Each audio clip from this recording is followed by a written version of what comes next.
بسم اللہ الرحمن الرحیم۔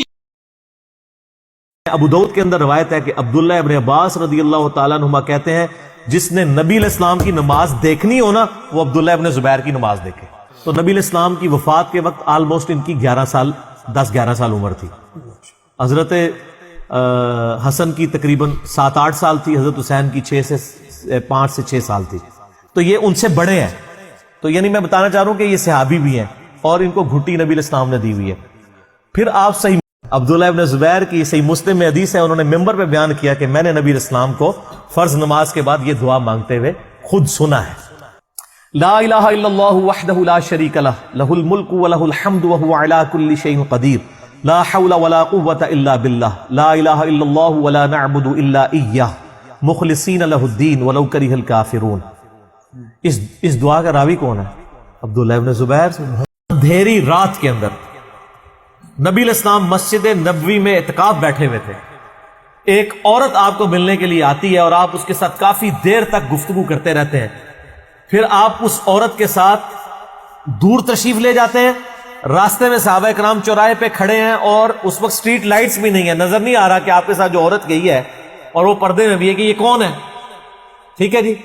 آپ علیہ السلام جاتے ہیں، تھوڑی دیر بعد واپس آتے ہیں، آپ صحابہ کرام کے پاس آگے کھڑے ہو جاتے ہیں اور آپ فرماتے ہیں کہ جانتے ہو یہ عورت کون تھی؟ اب انہوں نے تو نہیں پوچھا، لیکن لیڈر کا کام ہے کہ وہ کلیریفائی کرے۔ سر آپ نے فرمایا کہ میری بیوی صفیہ تھی، مجھے ملنے کے لیے آئی تھی تو میں اسے گھر تک چھوڑنے گیا تھا۔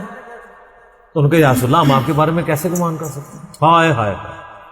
آپ فرمایا نہیں، شیطان انسان کے جسم میں خون کی طرح تیرتا ہے، یعنی ہر بندے کے ساتھ۔ مسلم مونچھیں آپ بڑی رکھ سکتے ہیں، یعنی طبقات ابن سعد میں باقی کتابوں میں ملتا ہے کہ سیدنا عمر نے بڑی مونچھیں رکھی ہوئی تھی، لیکن وہ یہاں سے بڑی ہوتی تھی اور اس کو تاؤ بھی دیتے تھے، لیکن یہ جو ہونٹوں کی اوپر والی لائن ہے نا، اس سے اوپر مونچھیں ہونی چاہیے۔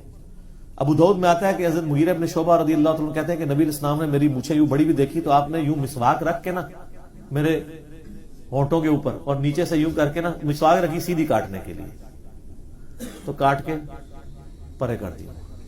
کہ سورہ الاحزاب میں ہے النبی اولیٰ بالمؤمنین من انفسہم وازواجہ امہاتہم، نبی مومنین پر ان کی جانوں سے بڑھ کر حق رکھتے ہیں اور مومنین کی مائیں ہیں نبی کی جو بیویاں، جان سے بڑھ کر حق۔ انس بن مالک کہتے ہیں اللہ کی قسم نبی علیہ السلام پر ایمان لانے کے بعد ہمیں حضور کی کسی بات سے اتنی خوشی نہیں ہوئی جتنی اس بات سے کہ جو شخص جس سے محبت کرتا ہے قیامت والے دن اس کا ساتھ اسے نصیب ہوگا۔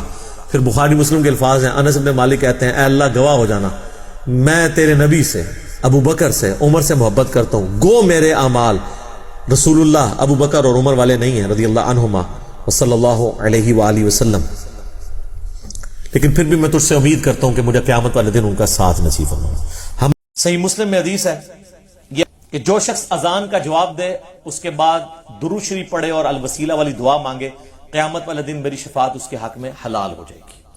یعنی وہی کلمات ریپیٹ کرے اذان والے، اس کے بعد ایک دفعہ درود شریف اور پھر الوسیلہ والی دعا جو بخاری میں آئی ہے، اللہم رب هذه الدعوة التامة والصلاة القائمة آت محمدا الوسیلة والفضیلہ وابعثه مقاما محمودا الذی وعدتہ، اتنے الفاظ ہیں۔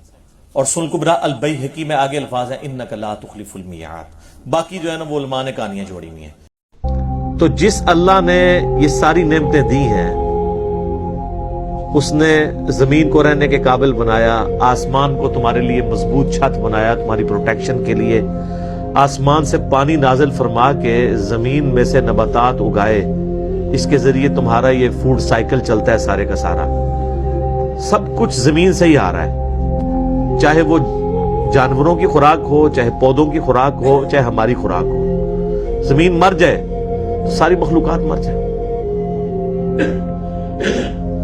تو اللہ تعالیٰ فرماتا ہے جس نے یہ سب کچھ کیا ہے فَلَا تَجْعَلُوا لِلَّهِ أَنْدَادًا وَأَنْتُمْ تَعْلَمُونَ، پھر اللہ کے ساتھ کوئی مد مقابل نہ ٹھہراؤ اور تم جانتے تو